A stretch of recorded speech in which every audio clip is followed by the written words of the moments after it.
வணக்கம், welcome to கேன்பி kitchen. இன்னைக்கு Schezwan fried rice என்னோட ஸ்டைலில் பண்ணி காட்ட போகிறேன். ஒரு கப்பு பாஸ்மதி ரைஸை நல்லா வாஷ் பண்ணிவிட்டு 30 மினிட்ஸ் ஊற வச்சுருக்கேன்.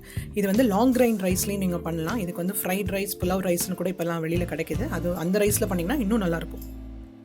கொதிக்க ஆரம்பிச்சிருச்சு. இப்போ இதில் சால்ட்டு போட்டுக்கிறேன், கொஞ்சமாக எண்ணெய், அப்போ தான் அந்த அரிசி வந்து ஒட்டாமல் வரும். லைட்டாக எலுமிச்சம்பழம் ஜூஸ், ரொம்ப பிடிக்கணும்னு இல்லை, அது பிழிஞ்சிங்கன்னா ஒன்று ஒட்டாமல் உதிராக வரும். இப்போ இந்த அரிசியை சேர்த்துட்டு 5 நிமிஷம் நல்லா பாயில் பண்ணால் போதும், அதுக்கு மேலே வேண்டாம்.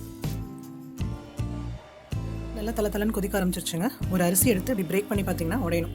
இப்போ இதை ஆஃப் பண்ணிவிட்டு இதை ஸ்ட்ரெயின் பண்ணிவிட்டு ஒரு கோல்டு வாட்டரில் வடிகட்டிட்டு இப்போ அதை கோல்டு வாட்டரில் இமீடியட்டாக ரென்ஸ் பண்ணணுங்க. இல்லாட்டி அது வந்து அரிசி இன்னும் குக் ஆகிட்டே இருக்கும். இது நல்லா தண்ணி வடிஞ்சதுக்கப்புறம் ஒரு பிளேட்டில் மாற்றி வச்சிட்டிங்கன்னா இன்னும் கொஞ்சம் பெட்டராக இருக்கும், உதிராக இருக்கும். கொஞ்சமாக பட்டரும் ஆயிலும் சேர்த்துருக்கேன். இது நல்லா மெல்ட் ஆகணும், ஹைலியே வச்சுக்கணும். மெல்ட் ஆகிடுச்சுங்க. இப்போ வெங்காயத்தாலும் கொஞ்சமாக வெங்காயமும் சேர்த்துக்கிறேன். இது நல்லா ஒரு 2 மினிட்ஸ் வதக்கிக்கலாம். வெஜிடபிள்ஸ் ஆட் பண்ணிக்கிறேன். ஒரு குடமிளகா, கொஞ்சமாக கேரட்டு, கொஞ்சமாக பீன்ஸு, கொஞ்சமாக கேபேஜ். இது நல்லா ஹைலியே வச்சு சாட்டே பண்ணால் தான் அது க்ரன்ச்சியாக இருக்கும். வெஜிடபிள்ஸ் வந்து இதை மீடியம்லும் லோலியே வைக்கக்கூடாது. இது நல்லா ஒரு 2 மினிட்ஸ் ஹையில் சாட்டே பண்ணிக்கலாம். இந்த டிஷ்ஷுக்கு தேவையான அளவு உப்பு, Schezwan சாஸ், உங்கள் காரத்துக்கு தகுந்த மாதிரி ஆட் பண்ணிக்கோங்க சாஸை. நான் கொஞ்சமாக பெப்பர் பவுடர் போட்டுக்கிறேன். எனக்கு பீனட்ஸ் ரொம்ப பிடிக்கும், அதனால நான் அதையும் ஆட் பண்ணிக்கிறேன். உங்களுக்கு வேணும்னு ஆட் பண்ணிக்கலாம், இல்லாட்டி கேஷ்யூ கூட ஆட் பண்ணிக்கிறேன். இப்போ இதை வந்து ஒரு 2 மினிட்ஸ் நல்லா வதக்கிக்கணும்.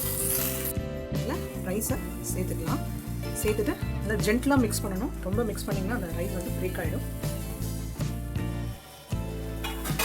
ஒரு 2 மினிட்ஸ் இருக்கணும்.